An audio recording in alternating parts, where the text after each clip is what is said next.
You think of school as a safe place, right? A sanctuary where your biggest worries should be passing an exam or making the team. But sometimes, the walls of a school hold more than just textbooks and memories. They can hold dark secrets. They can witness terrible things. And sometimes they fail to protect you from the very horrors they're meant to keep out. The bright hallways and polished floors can become the backdrop for sheer terror. And the people you see every day can be hiding intentions you can't even begin to imagine. The following stories were submitted by viewers and describe terrifying personal experiences. For the students in these accounts, the familiar comfort of school became a place of life-altering fear. They learned the hard way that danger doesn't just lurk in the shadows. Sometimes it sits right next to you in class. And sometimes it follows you home. In our first story, an expelled student's obsession with a classmate leads to a horrifying confrontation, proving that the real danger isn't always in the classroom, but right outside your window. Story 1. My high school experience was, for the most part, totally forgettable. I had my friends, my grades were fine, and I was just counting down the days until I could get out of there. There was this one guy, Samuel, who was in a couple of my classes. He was always just off. He barely spoke, but when he did, it was weird and disjointed. He would stare at people for way too long, and had this habit of laughing to himself. Most of us just wrote him off as a weird kid and kept our distance. Then, about 2 months before graduation, he got into a huge, violent fight and was expelled. We all heard about it, felt this unspoken sense of relief, and then pretty much forgot he existed. The final day of school arrived. A day that should have been nothing but a party. The final bell was our anthem of freedom. My friends and I were ecstatic, signing yearbooks and making summer plans. I went to my locker to clean it out one last time. Taped to the inside of the door was a folded piece of notebook paper. It had my name on it. I figured it was a joke from a friend, maybe a last-minute party invite. I unfolded it. The handwriting was jagged and angry. It was short, but every word sent a jolt of ice through my veins. It said, "I've been watching you. I see you every day. You can't hide." There was no signature, but I didn't need one. I knew with a certainty that made me sick it was from Samuel. But how? He'd been expelled for weeks. How did he get back into the school, past security, and get to my specific locker without anyone seeing him? My hand was shaking as I crumpled the note. The joy of the day just evaporated, replaced by this thick, suffocating dread. I didn't tell my friends. I didn't want to ruin their mood or sound crazy. I just wanted to go home, lock my door, and pretend it never happened. The drive home was agony. Every car behind me felt like a threat. Every person on the street seemed to be staring. I kept telling myself I was being paranoid, that it was just an empty threat. That night I tried to forget about it. I was in the living room watching a movie with my family, trying to feel normal again. But I couldn't shake the feeling of being watched. It was like a physical weight on the back of my neck. I kept glancing at the big picture window facing our front yard. The movie ended, and my parents went up to bed. I was alone in the quiet house, with just the dim glow of the TV. That's when I heard it. A faint scratching sound. It came from the front of the house, right near that window. Scratch, scrape. It sounded like fingernails dragging on glass. I told myself it was a tree branch, but the night was perfectly still. There was no wind. Slowly, I got off the couch and crept toward the window, peering through a small gap in the curtains. My breath caught in my throat. Standing on my front lawn, his face just inches from the glass, was Samuel. But this wasn't the quiet, awkward kid from school. His face was twisted into a mask of pure, raw rage. His eyes were wide and manic, and they were locked right on me. He saw me, and a horrifying, predatory grin spread across his lips. He raised a hand and banged it hard against the window. The sound cracked through the silent house like a gunshot. I stumbled back, a scream trapped in my chest. He banged on the glass again, harder with both fists. And then he started to growl. It wasn't a human sound. It was a low, guttural, animalistic snarl of pure hatred. "I see you," he screamed, his voice muffled but clear through the glass. "You're all going to die. I'm going to kill you. Let me in." He threw his body against the window, and the whole frame groaned. I was frozen in pure terror. This wasn't a prank. He was trying to break into my house. The growling turned into frantic screaming as he slammed himself against the glass, again and again. The noise was so loud my parents heard it upstairs. I heard my dad yell my name, heard them pounding down the stairs. The second the upstairs light flicked on, Samuel's head snapped up. The rage on his face was instantly replaced by panic. He gave me one last look, a look that promised this wasn't over, and then he turned and bolted, disappearing into the darkness. The police came, took our statements, and searched the area, but he was long gone. The next day, my parents stormed into the school. The administration confirmed Samuel had been on campus. He'd somehow slipped past all their security. But the one question nobody could answer was the most terrifying.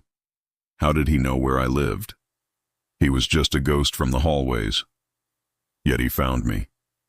He stood outside my window and promised to kill me. That summer wasn't about freedom.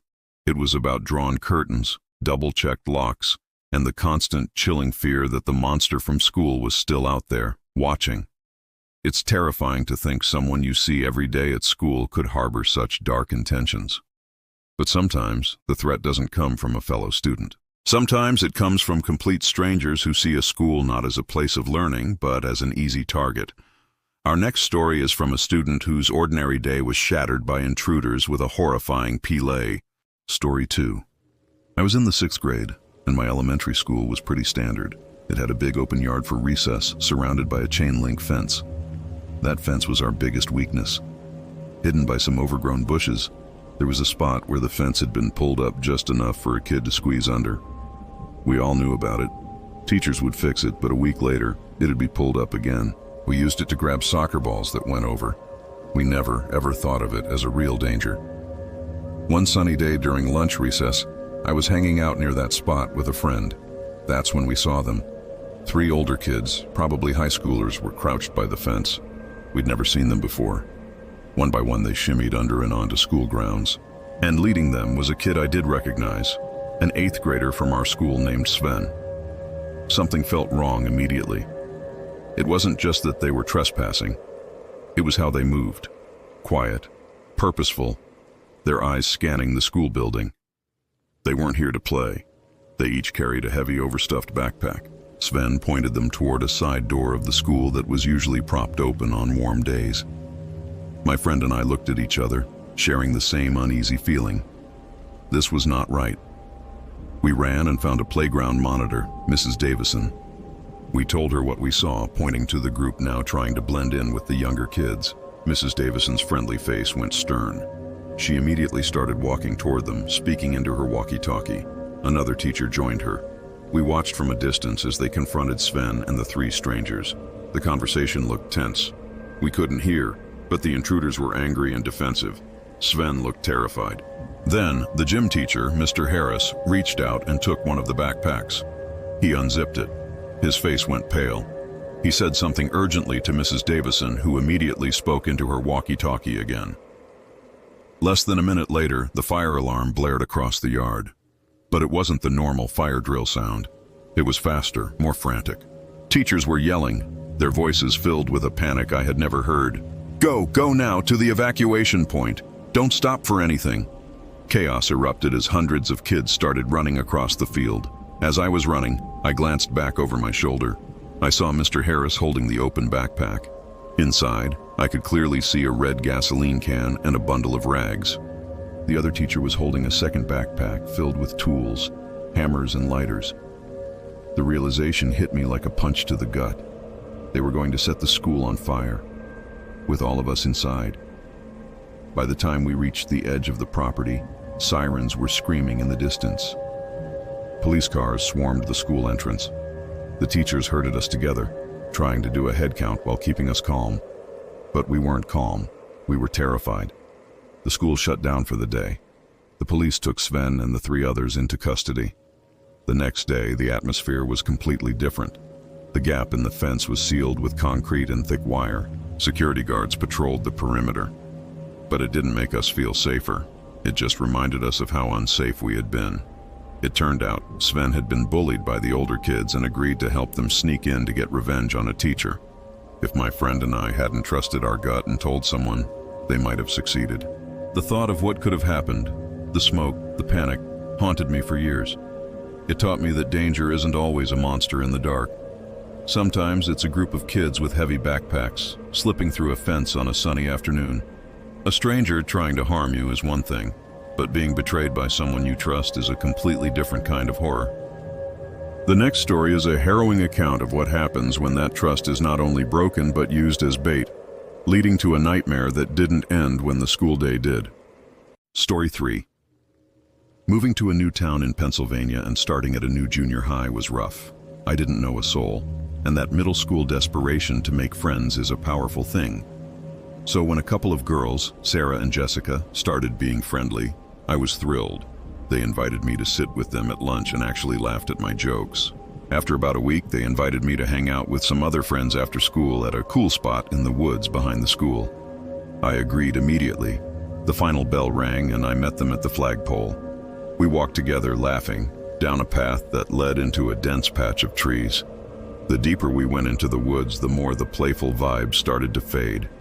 Sarah and Jessica got quiet. The other friends were nowhere to be seen. A knot of anxiety started to form in my stomach. We came to a small clearing and they stopped. "Just wait here," Sarah said, her voice suddenly cold. "They'll be here in a minute." Before I could ask who they were, I heard footsteps in the leaves behind me. I turned and my heart dropped. It was a group of boys I didn't recognize, and they weren't smiling. Then it all happened at once. Someone lunged at me. A hand clamped around my neck, nails digging into my skin, and pulled me off balance. As I gasped for air, I heard Jessica's voice, shrill and excited, shouting, "Grab her! Grab her!" Panic and adrenaline surged through me. I didn't know what they wanted, but I knew it was something awful. I thrashed wildly, kicking and clawing. The hand on my neck was strong, but my terror gave me a strength I didn't know I had. I twisted my body, broke the grip, and just ran. I didn't look back. I sprinted, lungs burning, branches whipping my face, the sound of their laughter fading behind me. I didn't stop until I burst out of the woods and saw the road to my house.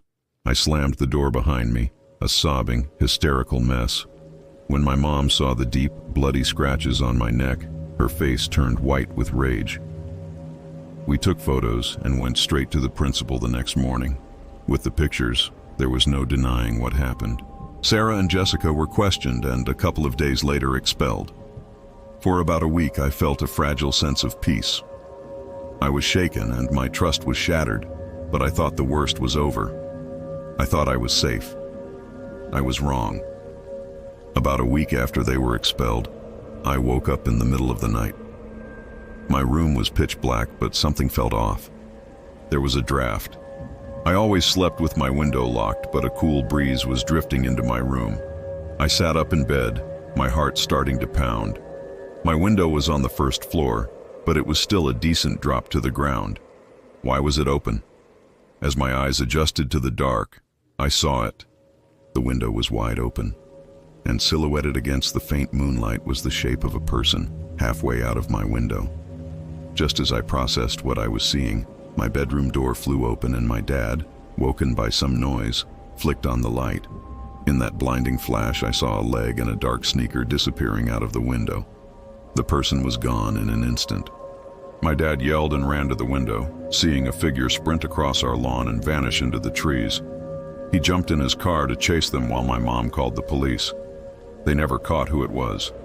There were no footprints, no evidence, other than my open window.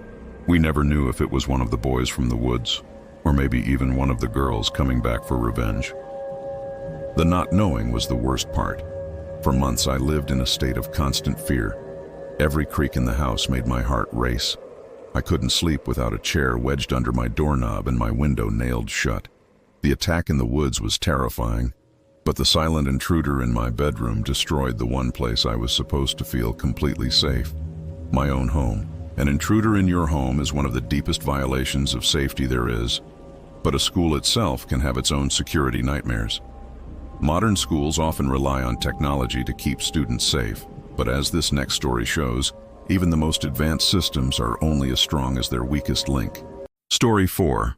I was 16 and attended a large modern sixth form college in the UK. kind of like the last 2 years of high school. Our campus had a pretty sophisticated security system. To get past the main reception area, you had to scan a student ID lanyard on a sensor to unlock the automatic glass doors. It made us feel safe, like we were in a protected bubble. One morning, walking onto campus, I noticed a student ID lanyard lying on the pavement. I was running late for class, so I just left it there, figuring someone else would turn it in. I didn't think about it again. That was a huge mistake. Later that afternoon, I was walking through the foyer to meet a friend. A man I'd never seen before, probably in his late 30s, fell into step beside me. He smiled a friendly, unassuming smile. "Rough day?" he asked casually. I just shrugged and smiled back, assuming he was a parent. He had a student ID lanyard around his neck, just like ours, so I didn't think anything of it. As we approached the secure doors, I scanned my card. The doors slid open, and he walked through right beside me, like we were together. Once we were past the doors, his demeanor changed. The friendly smile became more fixed, more intense. "You know you shouldn't be walking alone," he said, his voice a little too close. "A pretty girl like you." A prickle of alarm went up my spine. This was not apparent. I quickened my pace, heading for the main exit. He easily kept up. "Where are you going in such a hurry?" he asked. Then his hand shot out and grabbed my upper arm. His grip was like iron. "I think you should come with me. We can go for a drive." Cold panic washed over me. This was happening. Right here, in the middle of my school. He started pulling me, not toward the main entrance, but toward a side door leading to the parking lot. I tried to wrench my arm away, but his grip was too strong. I was a 16-year-old girl. He was a full-grown man. I was completely overpowered. In a desperate, instinctual move, I threw my entire body weight backward as hard as I could. The sudden movement surprised him, and his grip loosened for just a fraction of a second. It was all I needed. I tore my arm free and ran. I didn't run for the side door. I ran straight for the main exit doors leading outside. I flew through them as they opened and didn't dare look back. I just kept running, across the plaza and straight into a small cafe on the corner of campus. I burst through the door, gasping and sobbing. A woman behind the counter saw the state I was in and rushed over. "What's wrong, sweetie? What happened?" she asked. Through my sobs, I managed to explain. The woman, an absolute angel, locked the cafe door and took me back to the school faculty offices through another entrance. She stayed with me as I told my story to a senior teacher who called the police. The school security team reviewed the CCTV footage. They saw the whole thing, the man grabbing me in my escape. They got a clear shot of his face and his license plate as he sped away. It turned out the lanyard he was wearing was the one I had seen on the ground that morning. He had just picked it up and used it to blend in, waiting for an opportunity. The police arrested him later that week for attempted kidnapping. I was physically safe, but my illusion of safety was shattered. That lanyard was supposed to be our protection. Instead, it became a key for a predator to get inside. It proved that security is only a suggestion, and the only thing that truly saved me that day was my own instinct to run. Human monsters are, in many ways, the most terrifying because the evil is real and tangible. But there are older fears, ones that soak into the very bricks of a place. Some schools are so old they've collected decades of stories, becoming characters in their own right. This next account comes from a student who discovered that the ghosts of her school's theater were more than just a legend. Story 6. I was in 7th grade, the year of my extreme clumsiness. A few weeks into the school year, I took a nasty fall and ended up with a severely sprained leg, a bulky brace, and a pair of crutches. Getting through the chaotic middle school hallways was a nightmare, but the worst part was P.E. My coach made me dress out and sit on the gym bleachers to observe. One afternoon, I was sitting on the bleachers, bored out of my mind, while the class ran laps. Suddenly, the intercom crackled. "Attention students and staff, we are now in a code red lockdown. This is not a drill. I repeat, this is a code red lockdown." Code red. The one we all dreaded. It meant an active threat on campus. Instantly, the gym erupted into chaos. My coach started yelling for everyone to get into the locker rooms, our designated safe area. It was a stampede of panicked 7th graders, everyone except me. I struggled to get off the bleachers, my crutches clattering on the floor. I was painfully slow. The locker room door seemed a mile away. My coach, to his credit, ran back and helped me hurry into the boys' locker room just before he slammed and locked the heavy door. We were plunged into darkness, huddled between metal lockers. For 30 long, terrifying minutes, we sat in silence. Every tiny sound from the hallway sent a new wave of fear through the room. We could hear muffled shouts and running feet, but we had no idea what was happening. Was someone trying to get in? Were they already inside? Then the intercom crackled again. Attention, the situation has been updated. We are now in a code yellow. I repeat, a code yellow. A collective sigh of relief. Code yellow meant the immediate threat had passed, but we were supposed to stay put until the all clear. My PE coach, however, had other ideas. For some reason I will never understand, he decided code yellow was good enough. "All right, everyone," he said, way too cheerfully. "Let's head back outside. The weather is too nice to be cooped up in here." A few kids protested. "But coach, it's a code yellow. We're supposed to stay inside." He just waved them off. It's fine.